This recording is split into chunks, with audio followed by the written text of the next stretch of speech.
listening to the Patriot Nation Podcast.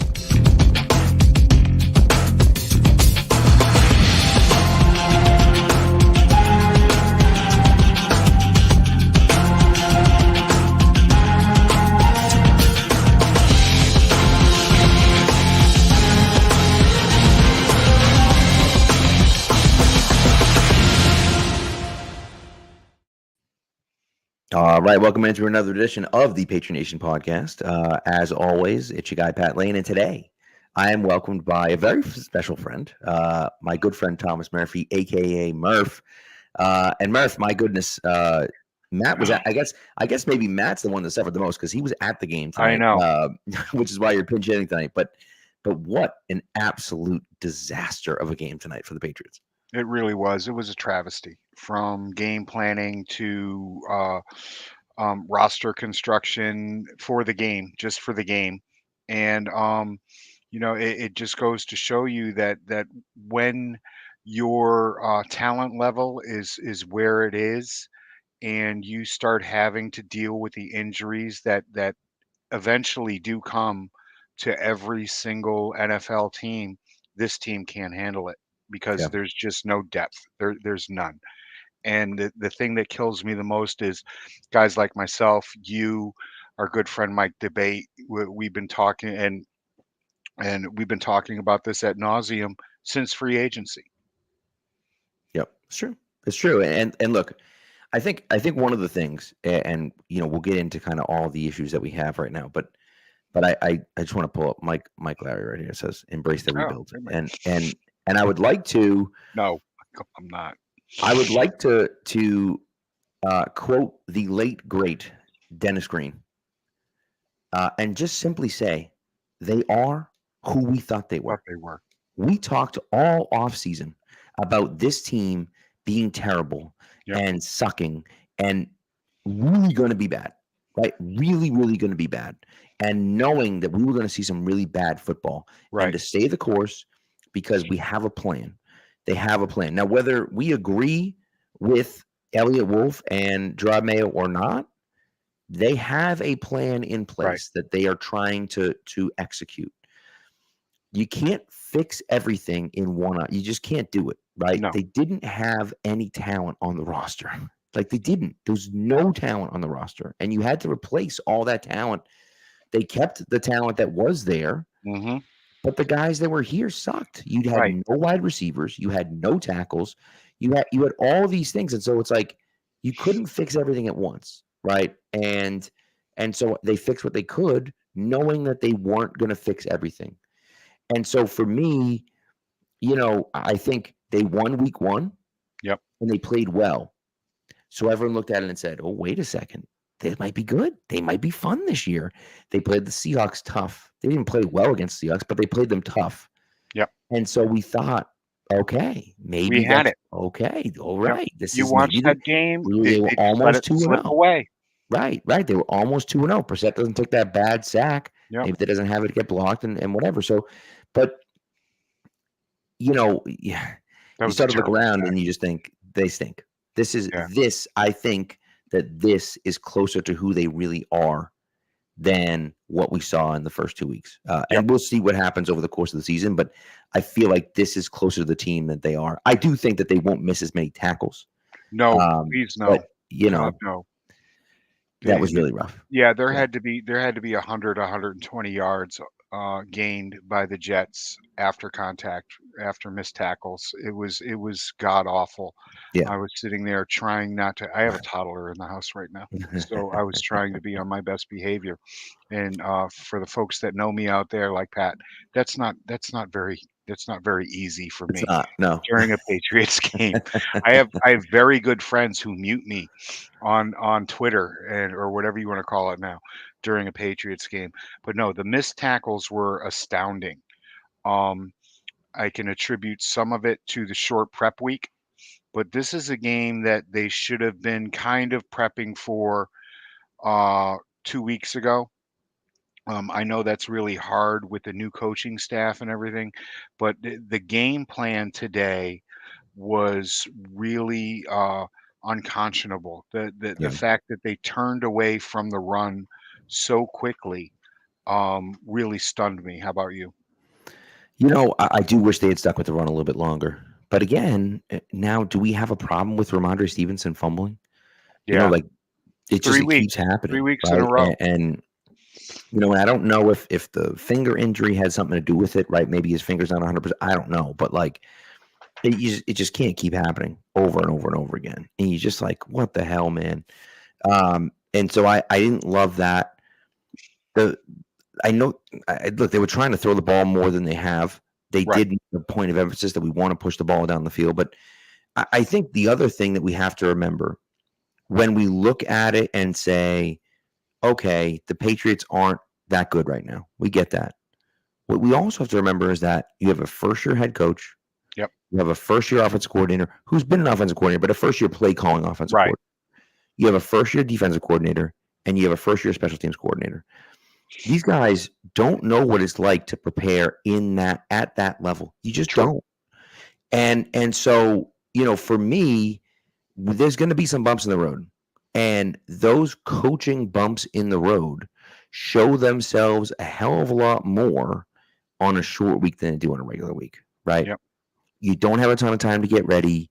How do you prepare the guys to be ready to go? How do you make it so that they're ready to tackle and they're ready to go Right. on Thursday night? And clearly they weren't, obviously, right? And so you talk about mental mistakes. You talk about, look, the Jelani Tavai penalty was a Oh massive, it God, was a that was huge just penalty huge. because it was going to be 2nd and 11. Yep. They finally made a nice play, and instead the Jets get a 15-yard penalty, and next thing you know, they're scoring a touchdown. And you just like, that's the stuff where you're like, That's the stop stuff. it, These are the things. These are the things that they didn't do in the first 2 games. Okay, and yet they were still only scoring 16 points a game. Right. Okay. All right, which is what really upset me with the narrative that was going around. And yep, here we go. This is what we're doing. We're not making stupid penalties. We're not stepping on our own feet. We're not playing from behind the chains. And yet they Right. were still only scoring 16 points a game, and they were turning the opponent over. Okay, they weren't scoring off those turnovers in the way that they had in, say, 2022, Right. when we had those constantly. The defense scored 7 points, 10 points every single game. It was when they needed a turnover, they got it, and somebody was running the ball into the end zone off that turnover. That's not happening this year. They were getting the turnovers, but the points weren't coming. And still the offense was stagnant enough that it could only put up 16 and 17 points a game, and tonight 3. Yeah. Yeah, it was real bad. And they just like, offensively and really even defensively too. I think Jelani Tavai and Blue 42 over here says, Tavai can go. And I know he just signed a new contract. But Right. here's the thing, and this is what you have to remember. And I'm going to bring it all the way back. I think it was Hightower. I want to say it wasn't Hightower. It was someone. Who the hell was it? I forget who it was. Doesn't matter. The starting, and maybe it was Hightower, and it was Hightower at the tail end of Mayo's career, right? Hightower was Okay. there with Mayo, right? Yep. And Hightower looked like absolute garbage. And I Right. was just like, this guy sucks. He's not good. But what happened is Mayo went out with an injury. Hightower had to move over into that spot, Right. and he doesn't do that spot. No. And so now he's playing out of position, and he's not playing in the spot that he should be. And you know what? Maybe it's the guy it's not okay. Same thing. Hightower was the one that got hurt. Kyle Van Noy was the one in his spot. Okay. And Van Noy, it's like, what the hell's going on? Brutal, right? Right. But it's because he was playing the wrong position. He's playing the position that Hightower was playing, not the position Kyle Van Noy is supposed to be playing, right? Jelani Tavai cannot play the position that Juwan Bentley plays. Juwan Bentley is a massive loss for this team, Mm-hmm. And I think we didn't really truly appreciate it quite as much as we should have. Right. But you saw it tonight with McMillan throws beautifully in the hole and just whiffs on the tackle against Braylon Allen. Right. Oh, Tavai's playing out of position, looked awful in coverage. Yep. Had that really bad mental mistake. Had another bad mental mistake on a punt return where he tossed the guy out of bounds. It was 5 yards out of bounds. He tossed him on the ground. He's lucky he didn't get another 15-yard penalty. Another guy in the same vein was Patrick Chung. Yep. You know, Yes. how he was being misused in his first go round here when he had to move over, and then when he came back, Bill found the spot for him where he was gonna end up excelling. Right. And right now, with Bentley out, there's just nobody. There's no next man up.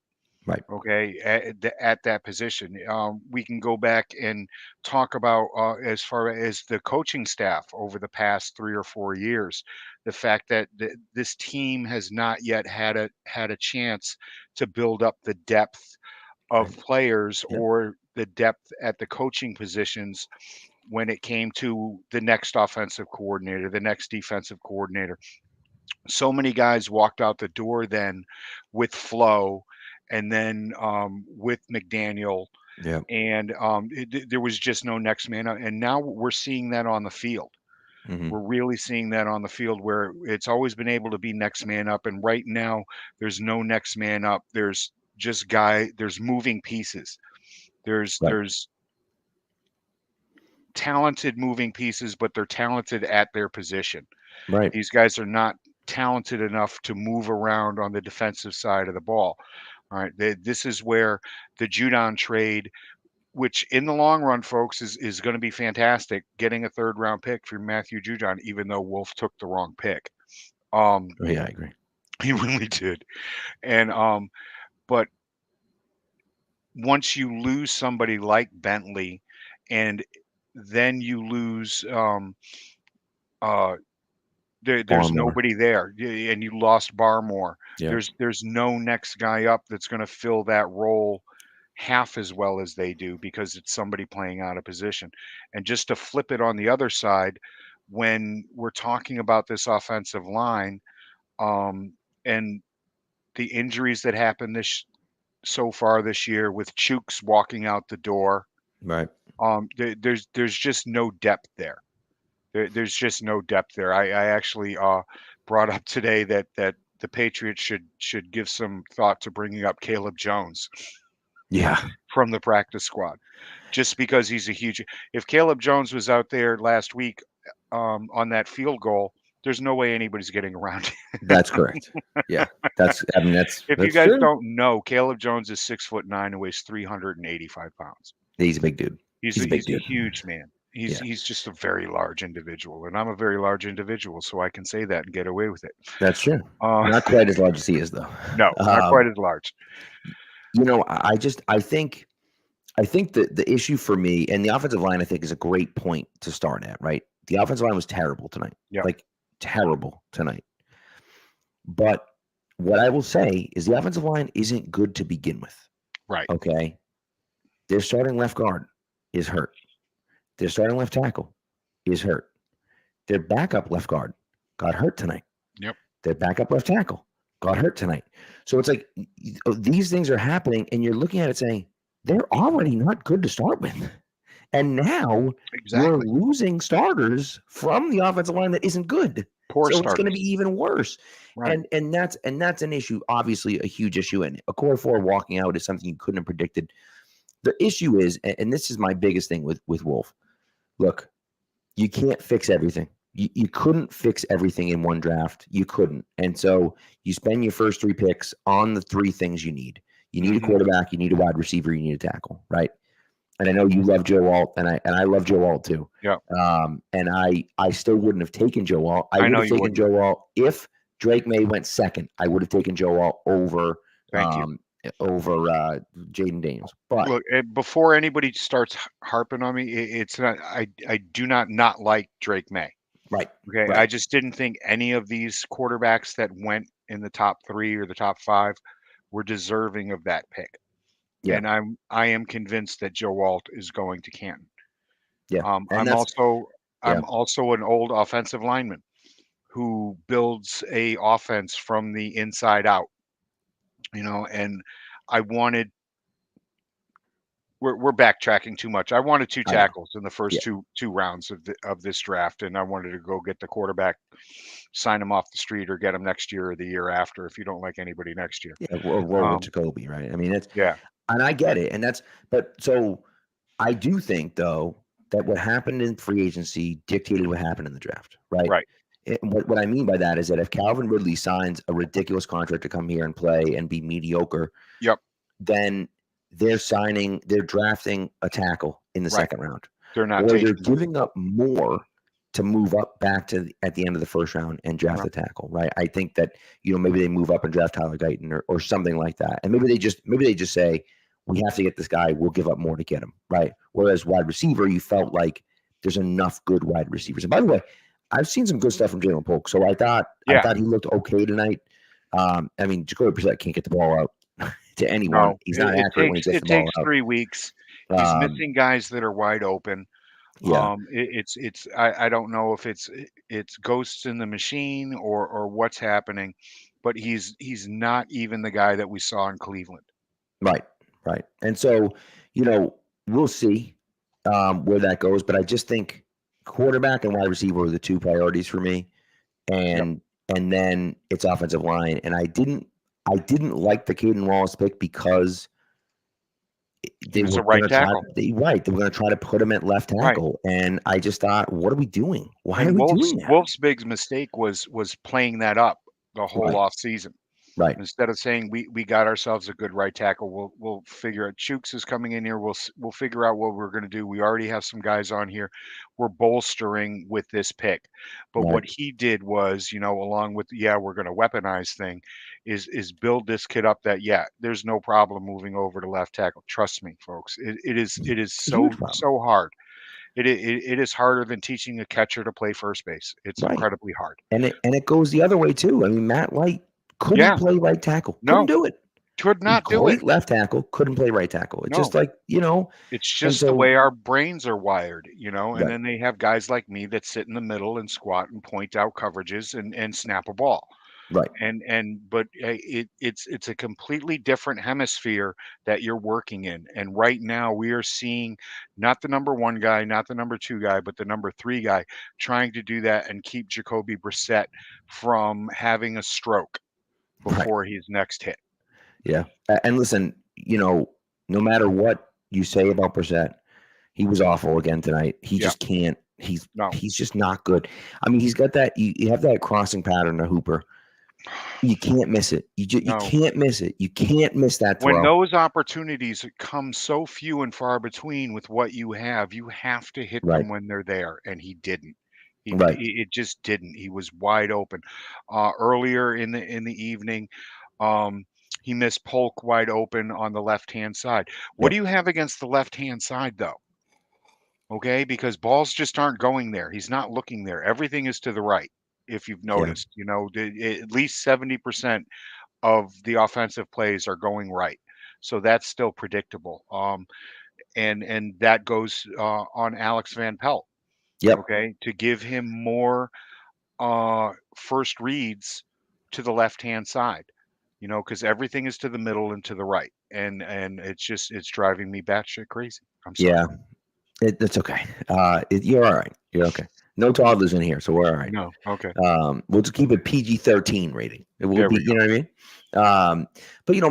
But I think, there's so many issues that you have right now. I think part of the problem too is that Mike Onwenu is your best offensive lineman, and he looks lost at right tackle. Lost at right tackle. He has to go back. He has to go back inside. All right. I don't know what it is, whether he can't stay away from the pasta or what, but right now the man is too round to play tackle. Right. He came in out of shape for a little while. It looked like things were picking up, but I still think that his foot movement over there is not quick enough, and I believe his weight has a lot to do with it. Yeah. And I also think too, he looks a lot bigger. It's mental mistakes too. Like the play early on where he just lets that free rush just come in clean. What are you doing? I actually said, if you see somebody that's wearing the number 99 anywhere near you, whatever your assignment was, it's no longer that. Right. Okay. Right. It's to go hit the guy wearing number 99. Yeah, it makes no sense. So that was, I was upset about that. I just think that's, and so what does that mean? Does that mean that, core four is not even here. Does that mean that Wallace goes to right tackle and you pray that Badarian Lowe is healthy to go left tackle? Like, I don't know. But then you say, well, if City So comes back and he's our left guard, now Layden Robinson, who's been playing pretty well, but has he though? Like, I don't know. Then the issue is now that, and we're still waiting for Doctor Strange. correct. And the other issue is that David Andrews was awful tonight. Awful. Just flat out. He looked tonight. old. He Okay, did. David Andrews looked old for the first time in his career.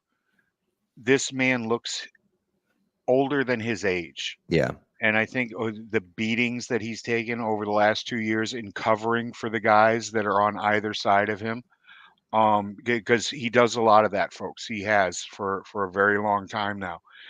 It's catching up to him. Yeah. And believe me, he turned down a lot more money to go play somewhere else 3 years ago.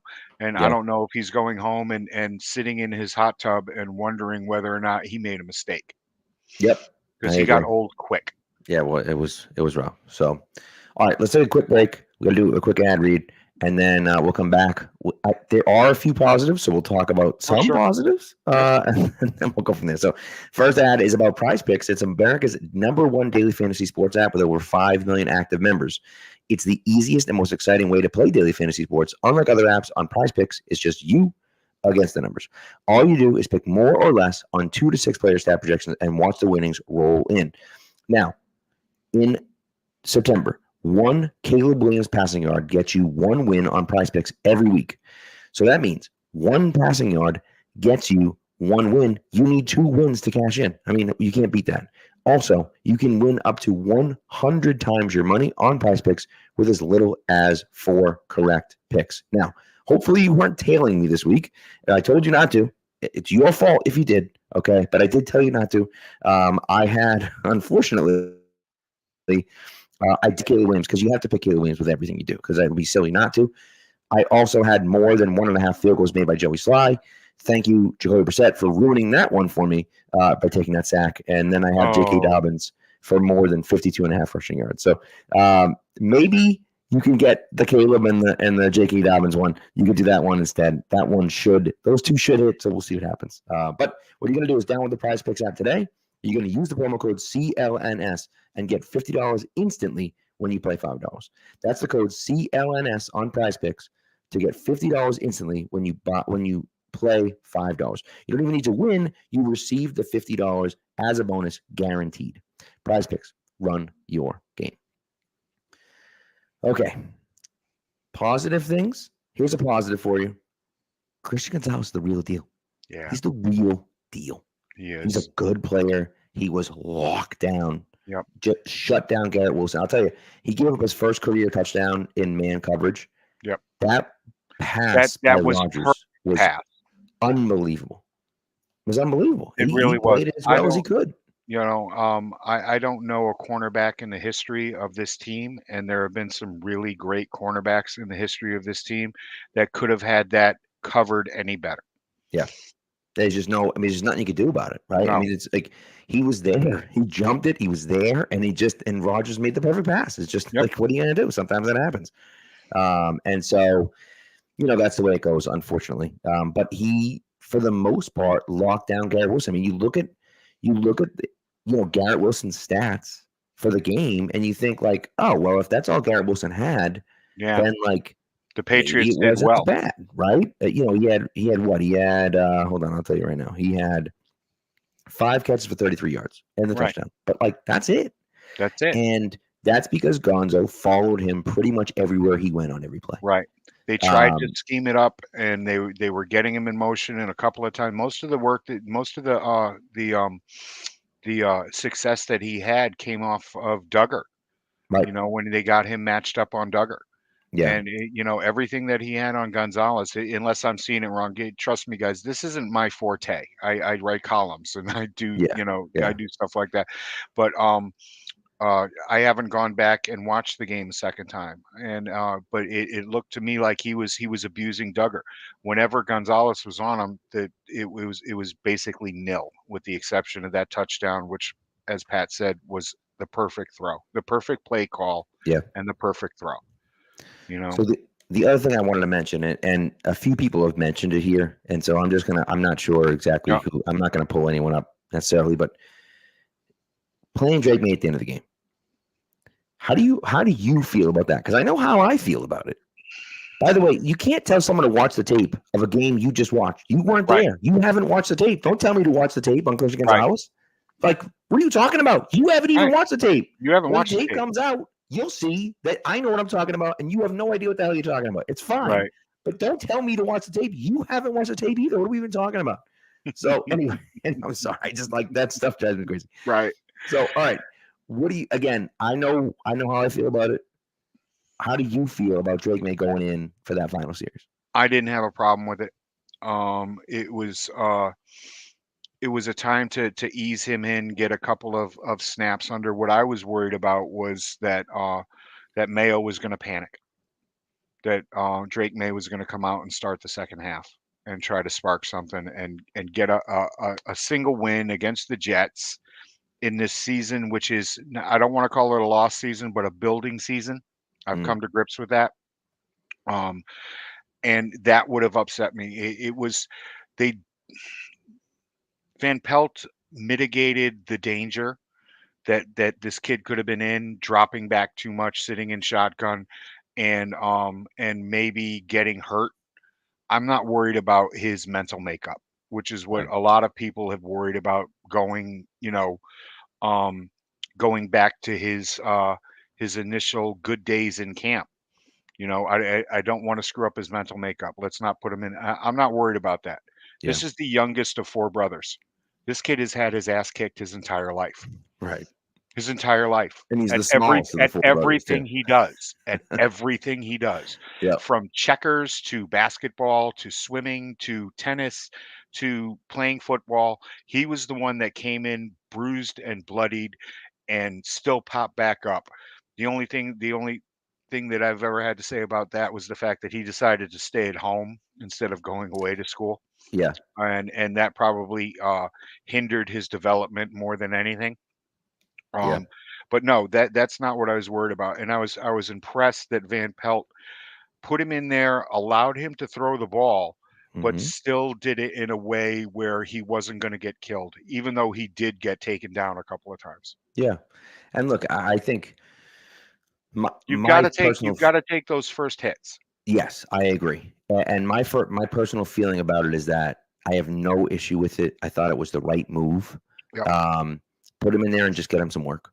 There's no stress. Nope. We don't care about it. The only problem I have with it is that I wish Joyce had to kick a field goal at the end of the drive. But I just thought it made sense to give him the run. Yep. And he went out there and threw. Right. And it's like, the other part of it is that, yes, I don't want to stick him behind a terrible offensive line and and have him develop bad habits and get him killed. I don't want to do that. But like, he's been behind a terrible offensive line the last few years in UNC. They were atrocious, that offensive line, and he made it happen by himself. And so I kind of feel that same way about him. Right. I look at it and say, you know what, man, like, I don't mind him being out there. Now, if he's going to take the beating that Brissett took today, no, I don't want that, of course. But I also don't think he will take the beating that Brissett takes, because he's faster around the edge than Brissett is. He can move a lot better than Brissett does. Right. And I think that, you can scheme things up to get him the ball, get the ball out of his hands faster. And I think that, I'm okay with that. And ultimately, I think that, you're going to make the move at some point, right? He's playing 30% of the snaps. The reason he's playing 30% of the snaps in practice is because he's trying to get ready, right? And I think that's really the issue. And that's for me. also the issue for me with that is the fact that it's detrimental to Jacoby. Right. Taking that 30% away from him is detrimental to him. Right. 100%. Okay? If you folks think that it's not, you're insane just because he's been in the league. There's only one person that can show up on Sunday and do it without working, and that's Tom Brady. And you couldn't do that if you tried. You couldn't get him off the field to let a backup take a snap or two. Well, and that's right. And that's the thing. And if it didn't hurt him, then other quarterbacks in the league would be doing it. But they're not. Right. They're all taking 90 to 95% of the snaps, every single one of them. So it's like, of course it's going to hurt him. But again, they know that Maye is the future. Right. He knows that Maye is the future. Right. And I think that, this is the thing for me, is that it's just like they're getting Maye ready. When is that going to happen? Now, someone mentioned it. I started so I could pull it up, but someone mentioned it. Does the 10-day break warrant starting Maye against the Niners? No, it does not, in my opinion. Sorry. Yeah. No, and I think that, listen, I think that that's an argument. I think you saw something similar from Brissett that you saw last week on Sunday. And I just think for me, if you were going to start him early in the season, this would be the time to do it. Right. Because you have that mini bye. Yep. And you can really ramp it up and get him ready to go. Now he's already played some snaps. You could be like, hey, you've already played a little bit. You feel pretty good about it. We can look at the tape of what you did. That pass to Pop Douglas on fourth down was pretty damn nice. Yeah. That was a really nice throw. Yeah. So, and he wasn't even I mean, they pointed out on the broadcast, he wasn't even looking. All of a sudden the ball's on him. And he steps up, avoids the pressure, and hits Pop down the middle. That was a really nice throw. Yep. But if you were going to make that move, this would be the week to do it. I don't know if they're going to do that or not. Right. But I think the thing for me is that there's no expectations. You're playing on the road against a really tough team, and you have 10 days to get ready, right? So you're looking at saying they're going to get killed, and Maye's going to go out there and get killed, right? And so it's one of those things where it's like, I don't necessarily think that he should start, but I think I can see the argument for it, is all I'm saying. And and that's the way it goes. I mean, we'll see what happens. But I think for me, you can see the potential. Like, you can see it already. He gets out there now. I don't know if the Jets had subbed some of their guys out. I'm not sure. I don't think they did. But either way, the offense moved better with Drake Maye in there. They right? did. The ball comes out a heck of a lot faster and cleaner with Drake Maye than it does with Jacoby Brissett, right? Like, all of those things were true. Now, that doesn't mean that he should be the starting quarterback, but like, you'd have to be blind not to see that happen, That's it. Yeah, Jacoby winds up from Newport, Rhode Island, right? To get rid of the ball. Yeah, it does. It takes a long time. Well, Drake gets it out really quick, and that's fantastic. I don't think sending him into the teeth of the 49ers is where you want to start this.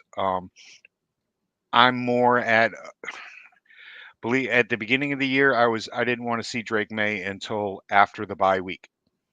I wanted to give him that entire time to get ready and come in and play the Colts.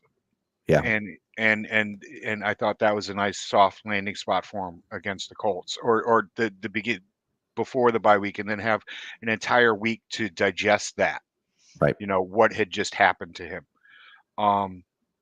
But I don't think it's next week. I don't think it's against the 49ers. I don't think you travel all the way across country and try to work out things in a ballroom beforehand, that just give it time. I know it still looks really bad, and but rushing it now would be a panic move or something just to appease the masses. Yeah. All right. And by the masses, I mean, sports talk radio from 2 to 6 o'clock on an unnamed station. Oh, yeah. The next 24 hours of that show. Oh, it's going to be brilliant. They're going to be rough. It's going to be brilliant. I'm so glad I'm working a double tomorrow. So, I mean, listen, and ultimately we'll see what happens. The biggest thing for me is that I care about this season. I do. Yep.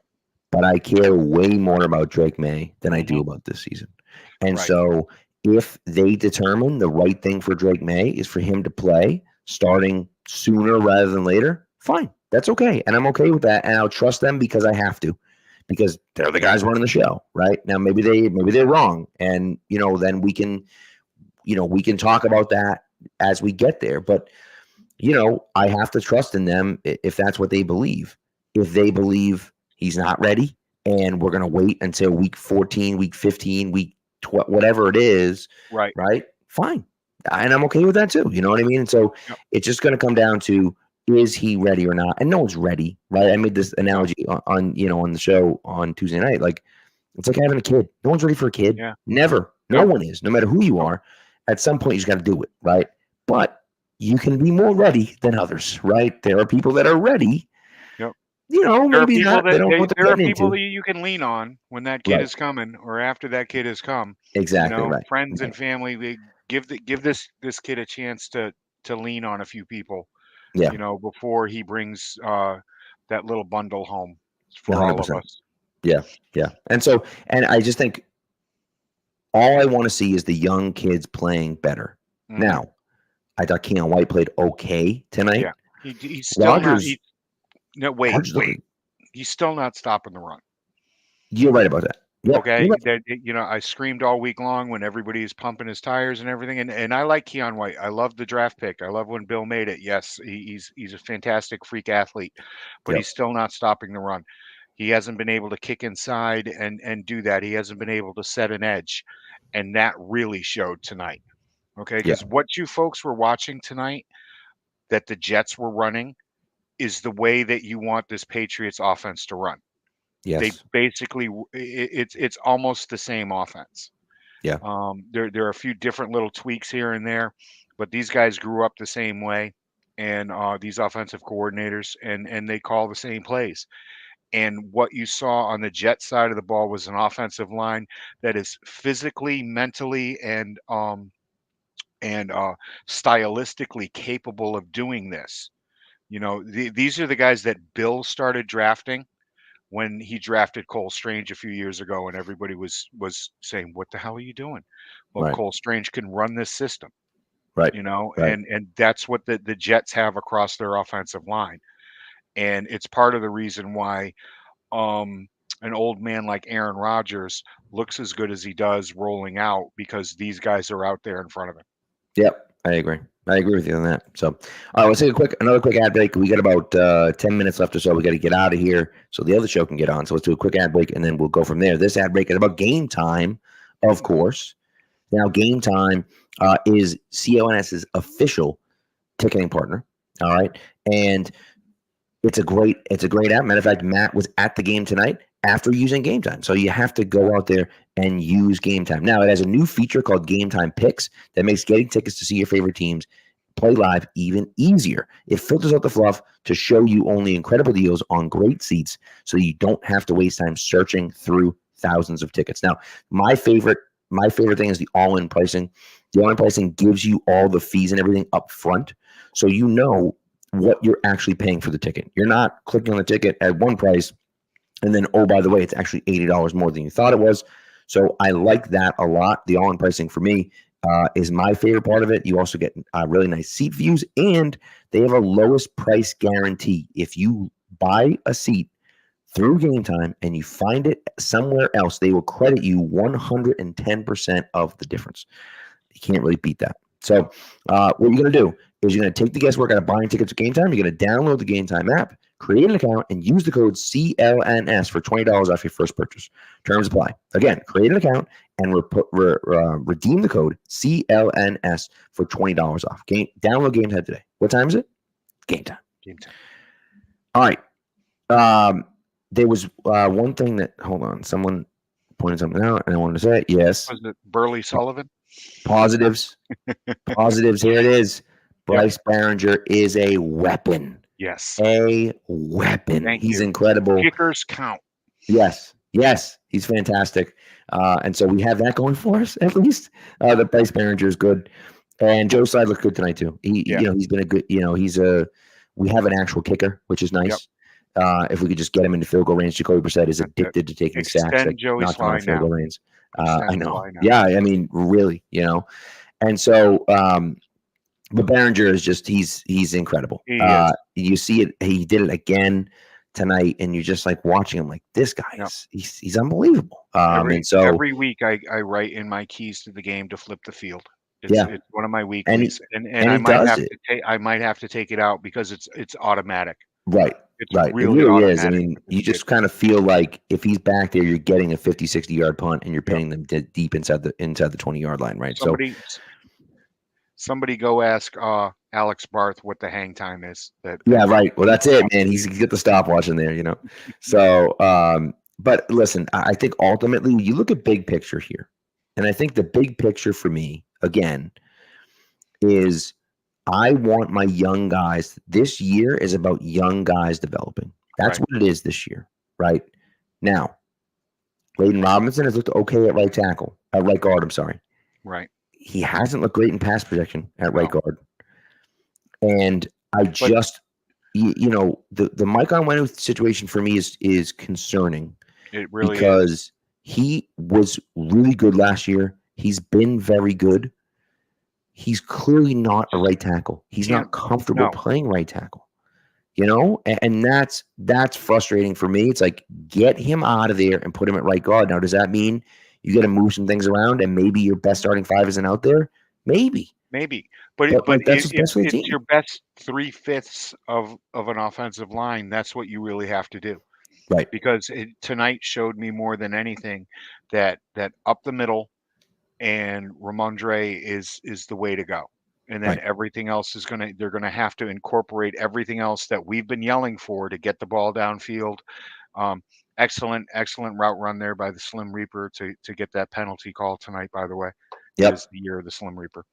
He is going to spend the entire year active. He's not going to get hurt. That's correct. But no, there were some other really nice little steps that I saw today. Pop Douglas looked really good. I think that he's going to get more and more involved in this offense. He's going to have to. And there are reinforcements coming on both the offensive line and at the receiver position, which are the two biggest glaring needs that we have right now. Yeah, no, you're right. When I say we, I'm sorry about that. Well, it's okay. We get it. We all understand. I say we more than I should as well. But I think when you start looking at what they have offensively, if Cole Strange comes back now. I'm under the impression when Cole Strange comes back, he should go to guard. He should go to center. They have enough guards. City So I think can play it right, and I think City So is a fine left guard. I think Leighton Robinson is a fine guard. I think Mike Onwenu is a very good right guard. He's a very good right guard. The problem that I have is that he's not a great right tackle. No, and so that's the issue that I have with it. Is like, just put Caden Wallace at right tackle. He's more comfortable playing right tackle. Yep. He played right tackle in college. Just put him there. It's fine.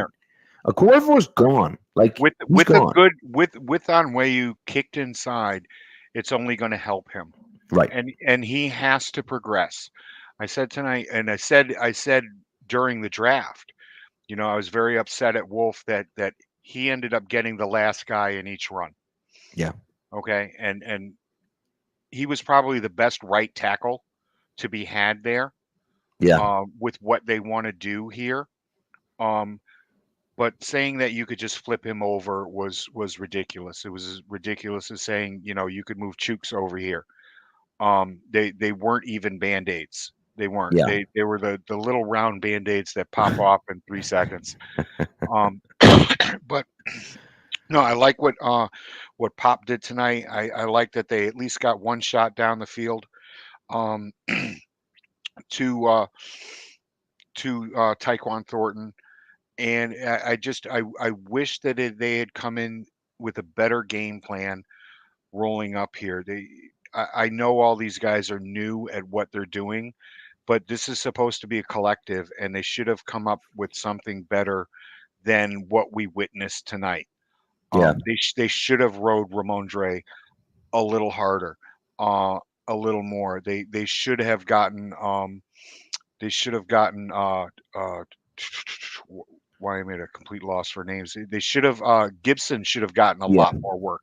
I agree with today that too. than he did. And for Christ's sakes, can we see JaMychal Hasty? I know. Yeah, we saw him right at the end, right? But before that, just at the end, it was can we get a little more diverse? Can we? I suggested that they spread it out wide and allow Jacoby to find the weak link, which is what you saw the Jets do all day. They were just too scared to do it. They were too scared to really do it. They did it a little bit at the end of the game, the end of the third quarter. But get these running backs involved a little bit more in catching the ball. And I think JaMychal Hasty can really help you there. Well, and that's the thing, Stop right? waiting for the reincarnation of Mr. White. Right. Yeah, I agree. And even Antonio Gibson, like I think Gibson is good with the ball in his hands as well. And so, we'll see ultimately, right? As far as I Polk really is love concerned, Gibson. yeah. And as far as Polk is concerned, I thought he played well tonight. Yep. He had a really nice catch against Sauce Gardner. Gardner's all over him. It's a slant route. It's highly contested. Hands catch away from his body. Really nice play.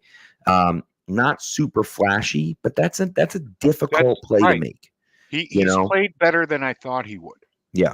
Okay, Right. I wasn't high on him coming out of the draft. He was the number 3 option out there in Washington. You folks go look at the numbers. If when everybody was healthy out there, he was the 3rd option. Yeah. Yeah, it's true. And he bumped up when other guys got hurt, and he's shown here a propensity for being able to get that contested catch, being able to haul it in when you're NFL open. Right. And that's one of Jacoby's problems. He's not trusting these guys that they're NFL open and they're going to make a catch. He's so worried about throwing an interception and ruining that touchdown to interception ratio that he is, hanging on to for dear life. Because it's really good. It's really good. He takes care of the ball really well. But I think he needs to trust these guys a little bit more, and maybe let the cards fall where they may. Otherwise, we're going to keep seeing scores in the teens, and you can't win in this league with scores in the teens. No, you can't. You absolutely can't. And it just unfortunately, that's the way it goes. Also, I will tell you, Val was shouting about the draft and has been for a while. Joe Alt is not already a star left tackle in the league. Joe Alt is playing a right tackle right now. So because there's already a freaking all because they already have a star. They already have a star left tackle right now. So not taking anything away from Joe Alt. He's looked very good the first 2 weeks. But and they're playing. And nobody's watched closer than me. Yep, they're playing bully ball out there. It's great to watch, and I love J.K. Dobbins kind of seeing a resurgence from him. It's been my nice, son has already told me that he's getting me a Joe Alt jersey for Christmas with the powder blue. Oh, baby, that's gonna be sweet. That's gonna be sweet. I just think, look, ultimately, what it comes down to is that we have to understand, and people are upset at Elliott Wolf. I get it. I understand. I don't blame you for being upset at Elliott Wolf. It's okay for you to be upset at Elliott Wolf. Yep. I will tell you, his entire tenure hangs on Drake Maye. Yeah. If Drake Maye is good, and I'm not even talking like top 5 quarterback in the NFL. If Drake Maye is a top 10 quarterback in the NFL, right. Home run. Yep. Jalen Polk could suck. Caden Wallace could never play, right? Like, if he's a top 10 quarterback in the NFL, we hit a home run this year, right? Yep.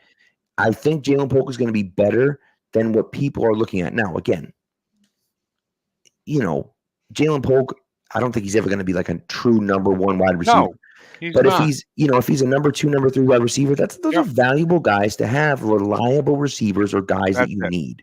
And so you're maybe not getting the number 1 guy. No one's getting a number 1 guy at that spot, in my opinion. None of the guys that were drafted. I never got on Bill for taking a wide receiver at that spot that did not work out at all. I never got on Bill for taking a wide receiver in the 3rd or 4th round that ended up cut 3 years later because it's just so difficult. Yeah, it really is. It is. And it goes back to Wallace when we're talking tonight. I said that, it's difficult to find a starting left tackle in the 1st round. Right. It really is. It's a crapshoot. Never mind the 3rd. Never mind the 3rd. Exactly. Right. So and that's the way it goes. You know what I mean? And by the way, TD is saying Drake Maye is the next Josh Allen, like it's a bad thing. Yep. What? If I had Josh Allen on my team, I'd be so happy. I'd love it. Josh Allen makes terrible picks sometimes, makes terrible plays sometimes. He's also incredibly electric and literally does it great. Apparently it's not a bad thing. I don't know. He's I don't know. Okay, anyways. But that's what we got. So listen, stay with it. Yep. We're all just everyone's got to take a deep breath. That's it. And understand we see what we do from here, folks. Right. There's no going back. I know I talked a lot about the draft last year and what I would have done or whatever. We can't go back. We can only go Correct. forward. Yep. So let's see what happens. Right. And it just becomes one of those situations where you have to look at it and say, we're going to be fine. Yep. This year is not a lost year. This No. year isn't about the wins. It's not about the wins, right? It's about developing your young players and getting in a situation where next year you can draft more good players, right? 3 more pieces. Yep. And then the next year, 2026, that's really, that's the year when you want to say, when you want to meet in the playoffs and make a little noise, right? And see what happens. Next year, you want to be knocking on that door. The year after, you want to open it, and the year after, that's when you should be worried about making noise. And you hope that these guys that Wolf just signed, right, haven't gotten old. Yeah, and that's what it comes down to, right? And that's the window, because after that you're going to have to pay Drake Maye. So, all right, we got to get out of here for the other show so they can get on. Murph, thank you so much. No, you're so welcome. Today. It was great. Thank you. You A legendary pinch hitter. And so I appreciate it. Murph, before you go, though, you got to let everyone know where they can read you and see you and hear you and everything else. You can interact with me on Zitter at TMurph207. You can read me over at diehardbostonsportsfans.com. And I do keys every single week for the Patriots. I write a column here and there. That's what I am. And like I said, Pat pulled me a little bit out of my comfort zone here to do a game recap. And I'm the guy who hides behind his keyboard and tells everybody what an idiot they are on Wednesday. I love it. Well, it was much appreciated, Murph. We appreciate it. Thank you for asking. This was a lot of fun. And you know what I mean? But anyways, always thank you so much. Check out my draft coverage. The draft coverage is that's coming. I really dig that, and I'm already starting to work. So I will get back to some of you guys on those questions that you asked about the offensive line. Off season's coming soon, baby. Yep, real soon. It's coming, unfortunately. So, but thanks for tuning in, guys, and we'll be back. Matt and I will be back Wednesday night, talking about the next game against San Francisco, which holy Christ. But anyways, maybe we'll have some things to talk about by then. You never know. So anyways, thanks guys. We'll talk to you then.